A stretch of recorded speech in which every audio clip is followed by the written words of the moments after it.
नमस्कार दोस्तों, हमारे चैनल पर आपका स्वागत है।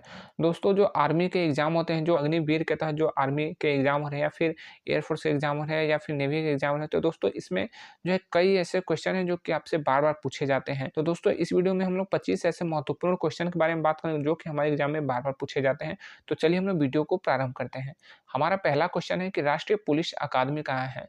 तो राष्ट्रीय पुलिस अकादमी है वो है हैदराबाद में।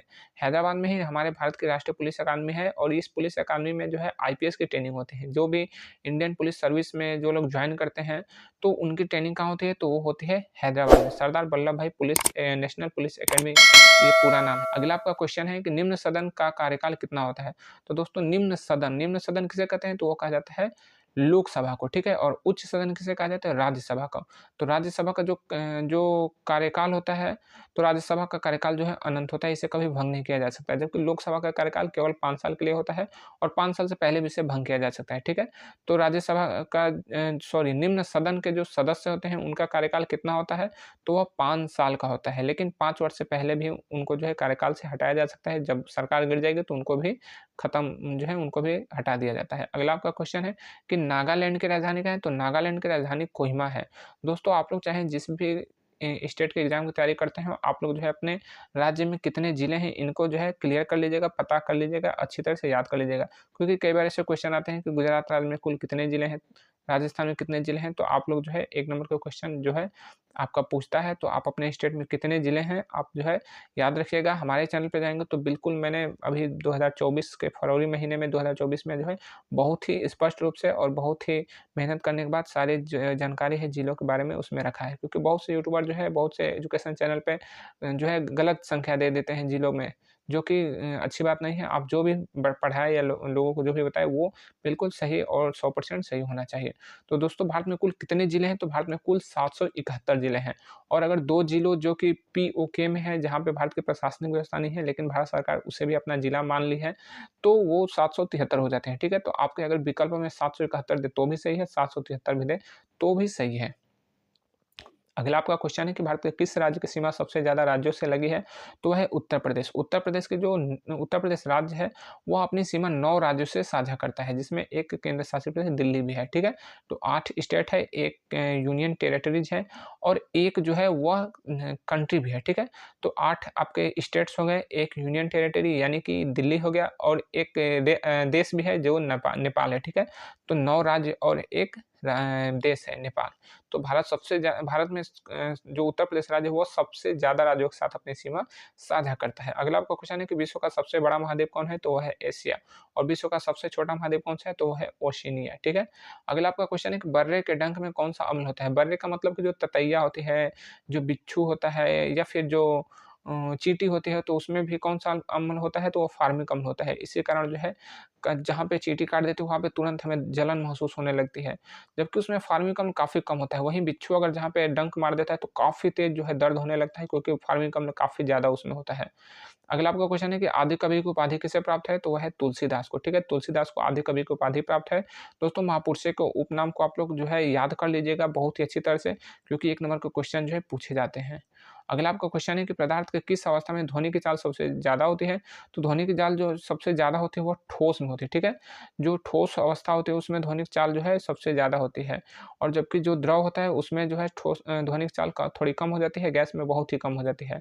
तो ध्वनि की चाल जो है सामान्यतः जो है गैस में यानी कि वायु में कितना होता है तो 332 मीटर प्रति सेकंड होती है, ठीक है? तो दोस्तों ठोस में जो है अणु उनके काफ़ी नज़दीक होते हैं इसीलिए वहाँ पे आवाज़ की चाल, ध्वनि की चाल काफ़ी ज़्यादा होती है। अगला आपका क्वेश्चन है कि एनसीसी का फुल फॉर्म क्या होता है? तो एनसीसी का फुल फॉर्म होता है national cadet corps. National cadet corps जो है एनसीसी का फुल फॉर्म होता है। दोस्तों आप लोग फुल फॉर्म को भी याद कर लीजिएगा क्योंकि 1 नंबर के क्वेश्चन आपके आते हैं और आपका जो है पता भी होना चाहिए कि डीएम का फुल फॉर्म क्या होता है, सीएनजी का फुल फॉर्म क्या होता है, एमएलए का फुल फॉर्म क्या होता है, तो फुल फॉर्म को ज़रूर याद रखिएगा। अगला आपका क्वेश्चन है कि मंदिरों का शहर किसे कहते हैं? तो मंदिरों का शहर जो है वाराणसी को कहते हैं। संगम नगरी किसे कहते हैं? तो संगम नगरी प्रयागराज को कहते हैं। दोस्तों अगला हमारा क्वेश्चन है कि श्री राम जन्मभूमि को किसने विकृत कर दिया? तो श्री राम जन्मभूमि को जो है बाबर ने सन 1584 ईस्वी में विकृत कर दिया था। तो अगला आपका क्वेश्चन है कि कहीं संत मुनि वेद पुराना नहीं कुछ दुर्लभ ज्ञान समाना। दोस्तों ये आपके हिंदी का क्वेश्चन है। इसमें आपसे पूछा गया कि इसमें दुर्लभ शब्द का अर्थ क्या होता है? तो दोस्तों जो दुर्लभ शब्द है इसका अर्थ होता है जो कि बहुत परिश्रम से प्राप्त होता है। तो दुर्लभ शब्द होता है, इसका अर्थ होता है जो बहुत परिश्रम से प्राप्त होता है। दुर्लभ का विपरीत शब्द क्या होगा, यानी कि विलोम शब्द, तो वो होगा सुलभ, जो कि आसानी से मिल जाता है। तो कहीं संत मुनि वेद पुराना नहीं कुछ दुर्लभ ज्ञान समान। जी हाँ दोस्तों, इसमें यही कहा गया है कि हमारे जो संत है, जो मुनि है, जो वेद है, जो पुराण है, सब में इस बात का वर्णन किया गया है कि ज्ञान के समान दुर्लभ इस दुनिया में कोई भी वस्तु नहीं है। दोस्तों हमारा अगला क्वेश्चन है कि गांव की कार्यपालिका क्या कहलाती है? तो गांव की जो कार्यपालिका है वो कहलाती है ग्राम पंचायत। जिस तरह से हमारे जो है विधानसभा में कार्यपालिका है, और फिर न्यायपालिका है, फिर जो है एक व्यवस्थापिका है, ठीक उसी तरह से हमारे जो ग्राम पंचायत होती है इसमें भी इसका वर्णन किया गया है, ये बनाया गया है। तो जो गाँव की कार्यपालिका है वो ग्राम पंचायत कहलाती है। दोस्तों जब हम लोग गाँव में ग्राम पंचायत सदस्यों का चुनाव करते हैं तो वहीं ग्राम पंचायत सदस्य जो है मिल के जो है ग्राम पंचायत का निर्माण करते हैं, और ग्राम सभा जो है वो इसका जो है वो व्यवस्थापिका है, ठीक है? ग्राम सभा जो है व्यवस्थापिका है, ग्राम सभा ही निर्णय लेती है कि क्या काम करना है, क्या नहीं करना है, और जो वो निर्णय लेती है ग्राम पंचायत के सदस्य जो है, वार्ड मेंबर जो है और ग्राम प्रधान मिलके जो है उस व्यवस्था को लागू करते हैं, इसलिए इनको कार्यपालिका कहा जाता है। लेकिन अफ़सोस दोस्तों कि ग्राम पंचायत जो है अभी हमारे वर्तमान में उत्तर प्रदेश में या फिर अन्य राज्यों में ग्राम पंचायत तो मौजूद है, लेकिन ग्राम सभा के कहीं पे कोई दशा-दिशा ठीक नहीं है। ये केवल कागज़ों पे चल रहा है। अगला आपका क्वेश्चन है कि नौसेना यानी कि जो नेवी है इसका आदर्श वाक्य क्या है? तो नौसेना का आदर्श वाक्य है सम नो वरुणा, सम नो वरुणा, अर्थात हे समुद्र के देवता हम पर कृपा करें। ये नौसेना का आदर्श वाक्य है। दोस्तों आप लोग अपने आदर्श वाक्य, जो डिफेंस के आदर्श वाक्य होते हैं, इसको जो है याद रखिएगा, क्योंकि 1 नंबर का क्वेश्चन आपके डिफेंस के एग्जाम में स्पेशली ये पूछे जाते हैं, ठीक है? तो आप लोग जो है आर्मी का आदर्श वाक्य है, नेवी का आदर्श वाक्य क्या है, एनएसजी का आदर्श वाक्य क्या है, एसएसबी का मुख्यालय क्या है, और साथ ही साथ आप लोग जो है हेडक्वार्टर को भी याद कर लीजिएगा, क्योंकि कई बार एग्जाम पूछ देता है कि बीएसएफ का हेडक्वार्टर कहाँ है, एयरफोर्स का हेडक्वार्टर कहाँ है, तो आप लोग इससे ज़रूर से ज़रूर याद कर लीजिएगा। अगला आपका क्वेश्चन है कि रामचरितमानस में कुल कितने खंड हैं? ठीक है, तो रामचरितमानस में कुल कितने खंड हैं? तो यह कुल 7 खंड है, ठीक है? रामचरितमानस के रचयिता कौन है? तो वह है गोस्वामी तुलसीदास, और इसकी जो भाषा क्या है? तो रामचरितमानस की जो भाषा है वो स्पेशली भाषा नहीं, वो बोली है, और ये क्या है? तो अवधी है। जबकि अगर रामायण का भाषा पूछे तो वो क्या है? वो है संस्कृत, और रामचरितमानस की बोली जो है वो है अवधी। इसमें कुल कितने खंड है? तो वो है 7 खंड, और सातों खंड कौन-कौन से हैं? तो पहला खंड है बाल कांड, उसके बाद है अयोध्या कांड, अरण्य कांड, किष्किंधा कांड, सुंदर कांड, लंका कांड और उत्तर कांड। और दोस्तों अगर क्वेश्चन आ जाए कि रामायण में कुल कितने खंड है या फिर कितने कांड है, तो रामायण में कुल 6 कांड है, ठीक है? 6 कांड है। जबकि जो रामचरितमानस का जो लंका कांड है उसे रामायण में किस कांड के नाम से जाना जाता है? तो वो युद्ध कांड के नाम से जाना जाता है। दोस्तों आप लोग भी इससे जो है रामायण से या रामचरितमानस से कई बार क्वेश्चन पूछे जाते हैं, तो इसको याद कर लीजिएगा। अगला आपका क्वेश्चन है कि डायबिटीज को हिंदी में क्या कहते हैं? तो डायबिटीज को हिंदी में मधुमेह कहा जाता है, इसे शुगर कहते हैं। अगला आपका क्वेश्चन है कि थल सेना का मध्य कमांड कहाँ है? तो दोस्तों कई बार एग्जाम में हमारे क्वेश्चन पूछ देता है कि जो मध्य कमांड होते हैं या फिर जो उत्तरी कमांड या फिर जो सेना के कमांड होते हैं, तो दोस्तों हमारी मिलिट्री में कुल कितनी सेनाएं हैं? तो मिलिट्री में 3 सेनाएं हैं, आपका वायुसेना, जल सेना और थल सेना। तो थल सेना, जल सेना और वायु सेना तीनों के कुल कितने सैन्य कमांड है? तो तीनों के सैन्य कमांड है 17। जी हाँ दोस्तों 17, क्योंकि वायुसेना के भी 7 कमांड है, थल सेना के भी 7 कमांड है और नौसेना के भी 3 कमांड है। तो 7 + 7 14 और 3 17, ठीक है? तो ये 17 सैन्य कमांड है। अगर क्वेश्चन आ जाए कि वायुसेना का मध्य कमांड कहाँ है, तो उसका आंसर हो जाएगा लखनऊ। क्वेश्चन आ जाए कि एयरफोर्स का मध्य कमांड कहाँ है, तो वह हो जाएगा आपका प्रयागराज। तो दोस्तों आप लोग जो है अपने सैन्य कमांड को याद कर लीजिएगा, खासकर डिफेंस के एग्जाम में ये कई बार पूछे जाते हैं। अगला हमारा क्वेश्चन है कि पूर्वी मध्य रेलवे का मुख्यालय कहाँ है, यानी कि ईसीआर का हेडक्वार्टर कहाँ है? तो ईसीआर का हेडक्वार्टर हो जाएगा हाजीपुर। हाजीपुर कहाँ है? तो ये बिहार राज्य के वैशाली जिला में हाजीपुर पड़ता है। ये यहाँ में मुख्यालय है ईसीआर का। और ईसीआर यानी कि पूर्व मध्य रेलवे के कितने डिवीजन हैं? तो डिवीजन जो है 5 डिवीजन है। एक डिवीजन जो है हाजीपुर हो जाएगा, और दूसरा है समस्तीपुर, तीसरा है दानापुर, चौथा है आपका पंडित दीनदयाल उपाध्याय जंक्शन यानी कि डीडीयू है, और 5वां है आपका धनबाद, ठीक है? धनबाद। तो ये जो डीडीयू है ये उत्तर प्रदेश में पड़ जाता है, बाकी हाजीपुर, समस्तीपुर, दानापुर बिहार में पड़ते हैं, और धनबाद जो है ये आपका झारखंड में पड़ जाता है, ठीक है? तो आप लोग इसे भी ध्यान से याद कर लीजिएगा। अगला आपका क्वेश्चन है कि जिले का सबसे बड़ा पुलिस अधिकारी कौन होता है? तो जिले का सबसे बड़ा पुलिस अधिकारी होता है सुप्रिटेंडेंट ऑफ पुलिस। जी हाँ, सुप्रिटेंडेंट ऑफ पुलिस, जिसे हिंदी में हम लोग कहते हैं पुलिस अधीक्षक, ठीक है। और एसपी से बड़ा अधिकारी कौन होता है? तो होता है एसएसपी, उसके बाद हो जाता है डीआईजी, उसके बाद आईजी और डीजीपी हो जाता है, पुलिस महानिदेशक। तो जिले का सबसे बड़ा पुलिस अधिकारी होता है एसपी यानी कि पुलिस अधीक्षक, जबकि आपका राज्य का सबसे बड़ा पुलिस अधिकारी कौन होगा? तो वो डीजीपी हो जाएगा यानी कि पुलिस महानिदेशक। दोस्तों अगर आप लोग पुलिस के एग्जाम की भी तैयारी करते हैं तो इस वीडियो को जरूर देखिएगा, आपको पता चलेगा कि आईजी क्या होता है, डीआईजी क्या होता है, एसपी क्या होता है, सीओ क्या होता है, जोन क्या होता है, रेंज क्या होता है, जिला क्या होता है, सर्किल। क्योंकि जो है आप अपने डिपार्टमेंट के बारे में पहले से जानकारी रखेंगे तो आपके लिए बहुत अच्छा रहेगा। तो अगर आप लोग पुलिस की तैयारी करते हैं तो भी आपके लिए ये वीडियो बहुत ही बेहतर रहेगा। अगला आपका क्वेश्चन है कि रामचरितमानस के लेखक कौन है? तो रामचरितमानस के लेखक है गोस्वामी तुलसीदास। जी हाँ दोस्तों, जो गोस्वामी तुलसीदास है वो रामचरितमानस के लेखक हैं और इसकी भाषा क्या है? तो वो अवधी है। दोस्तों पुस्तक और उनके लेखक से भी क्वेश्चन आते हैं, इसलिए पुस्तक और उनके लेखक जो है हमारे चैनल पे जाके इसे देख लीजिएगा, आपका जो है 1 नंबर का क्वेश्चन नहीं फंसेगा।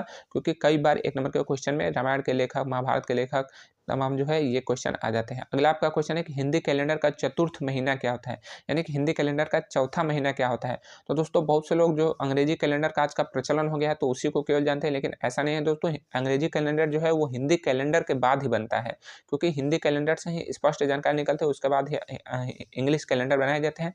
और हिंदी कैलेंडर में भी इंग्लिश कैलेंडर की तरह ही 12 महीने यानी कि 12 मास होते हैं, ठीक है।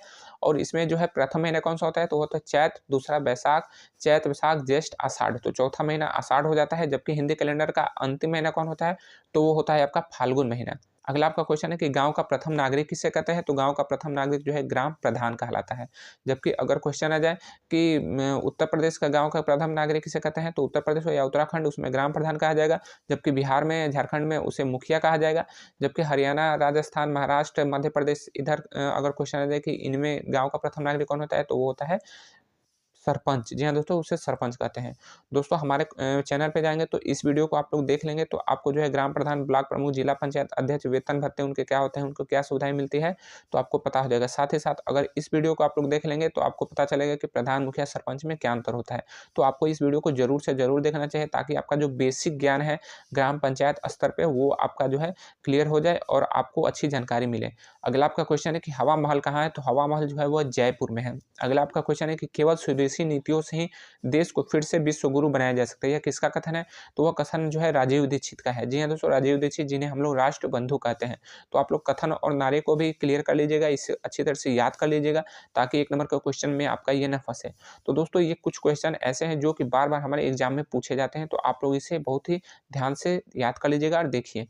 अगला आपका क्वेश्चन है कि सांसदों को पेंशन कितना मिलता है? तो दोस्तों देखिए, सांसद भी हमारे 2 प्रकार के होते हैं। एक होते हैं लोकसभा के सांसद और एक होता है राज्यसभा के सांसद।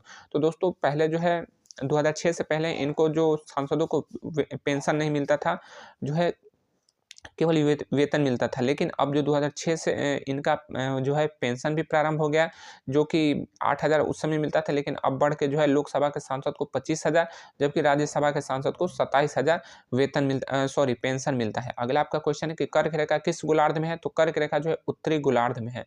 दोस्तों पृथ्वी को 2 ध्रुवों में बाँटने वाली 2 जो है गोलार्ध में बाँटने वाली रेखा कौन सी है? तो वो होता है विषुवत रेखा। तो विषुवत रेखा के अगर आप उत्तर साइड में जाएँगे तो उत्तरी गोलार्ध और दक्षिण साइड में जाएँगे तो दक्षिणी गोलार्ध। तो जो कर्क रेखा है वो उत्तरी गोलार्ध में पड़ता है और भारत जो है उत्तरी गोलार्ध में स्थित होने के कारण ही जो है भारत जो है ये कर्क रेखा भारत के बीचों-बीच से गुजरती है और भारत को 2 भागों में बाँटती है। अगर क्वेश्चन आ जाए कि कर्क रेखा भारत को कितने जो है राज्यों से गुजरती है, तो वो 8 राज्यों से गुजरती है। अगला आपका क्वेश्चन है कि वायु सेना दिवस कब मनाया जाता है? तो वायु सेना दिवस जो है 8 अक्टूबर को मनाया जाता है। अगर क्वेश्चन आ जाए कि थल सेना दिवस कब मनाया जाता है? तो वो होता है 15 जनवरी। अगर क्वेश्चन आ जाए कि जल सेना दिवस कब मनाया जाता है? तो हो जाएगा 4 दिसंबर। तो आप लोग इस ट्रिक को याद कर लीजिएगा, 15, 8, 4 यानी कि 1584। तो 15 जनवरी जो होगा, पहले आएगा जनवरी तो वो 15 तारीख, अक्टूबर आएगा बाद में तो वो 8 तारीख और दिसंबर सबसे बाद में आएगा तो वो 4 तारीख। तो 15 को जो है थल सेना दिवस, 8 को वायु सेना दिवस और 4 को जल सेना दिवस मनाया जाता है। तो आप लोग जो है अपने दिवस को भी याद कर लीजिएगा, क्योंकि कई बार क्वेश्चन पूछे जाते हैं कि हिंदी दिवस कब मनाया जाता है, विज्ञान दिवस, शहीद दिवस कब मनाया जाता है, तो इसको अच्छी तरह से याद कर लीजिएगा। तो दोस्तों आपका ये जो अंतिम क्वेश्चन है कि थल सेना का लेफ्टिनेंट जो है जल सेना के किस अधिकारी के समकक्ष होता है? तो दोस्तों जो थल सेना का लेफ्टिनेंट है वो कमीशन रैंक का सबसे निचला अधिकारी होता है। तो इसके समकक्ष जल सेना यानी कि नेवी का कौन सा अधिकारी होगा? तो वो हो जाएगा सब लेफ्टिनेंट। जी हाँ दोस्तों, वो हो जाएगा सब लेफ्टिनेंट।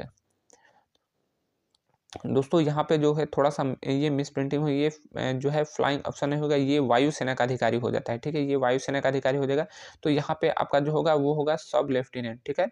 तो ये जो है सबसे छोटा पद होता है आपका जल सेना का, सब लेफ्टिनेंट, ठीक है? तो दोस्तों आप लोग हमारे इस वीडियो को अच्छी तरह से देख लीजिएगा। तो यहाँ पे मैंने बताया कि तीनों सेनाओं के समकक्ष पद जो है वो किसके बराबर होता है, क्योंकि अगर थल सेना का सबसे बड़ा अधिकारी जनरल होता है, जल सेना का सबसे बड़ा अधिकारी एडमिरल होता है और आपका जो है वायुसेना का सबसे बड़ा अधिकारी एयर चीफ मार्शल होता है। तो कई बार क्वेश्चन इस तरह से पूछता है, तो आप लोग जो है इस वीडियो को ज़रूर हमारे चैनल पे जाके देख लीजिएगा। आपका जो है बेसिक बिल्कुल क्लियर होना चाहिए डिफेंस के एग्जाम के लिए। दोस्तों आखिरी आपसे क्वेश्चन है कि उत्तर प्रदेश में कुल कितने जिले हैं? हमें कमेंट बॉक्स में ज़रूर बताइएगा। मिलेंगे अगले वीडियो में, तब तक के लिए जय हिंद।